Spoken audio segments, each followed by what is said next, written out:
ప్రస్తుతం ఈ రోజుల్లో సెల్ ఫోన్ అనేది ఎంత ముఖ్యమో ప్రత్యేకంగా చెప్పనక్కర్లేదు. తిండి లేకుండా బతుకుతారేమో కానీ ఫోన్ లేకపోతే గంట కూడా బతకలేని పరిస్థితుల్లోకి జనాలు వెళ్లిపోయారు. అయితే ఆ ఫోన్ వల్ల ఎన్ని అనర్థాలు వస్తున్నాయో కూడా ప్రత్యేకంగా వివరించనక్కర్లేదు. అవునా? అలాగని ఫోన్ వినియోగాన్ని తగ్గించండని మొత్తుకున్నంత మాత్రాన ఫోన్ వాడకాన్నైతే తగ్గించరు కదా. అయితే ఏదైనా అతిగా వాడితేనే సమస్య అంతా.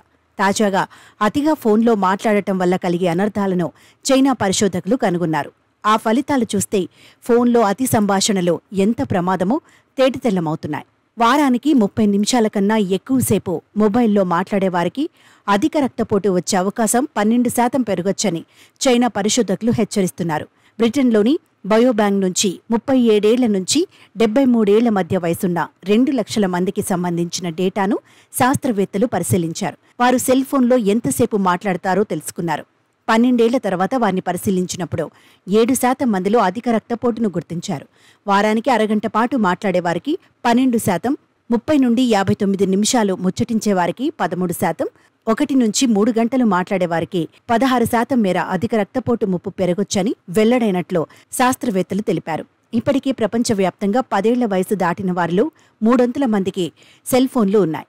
ఈ సాధనాలు తక్కువ స్థాయిలో రేడియో ఫ్రీక్వెన్సీని విపరీతంగా విస్తరిస్తున్నాయని శాస్త్రవేత్తలు గుర్తించారు. వీటికి ఎక్కువసేపు గురైతే రక్తపోటు పెరగొచ్చని చెప్పారు. నిజానికి గుండెపోటు, పక్షవాతానికి హై బీపీయే ప్రధాన కారణం. దీనివల్ల ప్రపంచవ్యాప్తంగా అనేక మందికి అకాల మరణం సంభవిస్తోంది. మరి ఈ విషయాలు తెలుసుకున్న వారైనా ఫోన్ వాడకాన్ని వీలైనంత వరకు తగ్గించాలని నిపుణులు సూచిస్తున్నారు.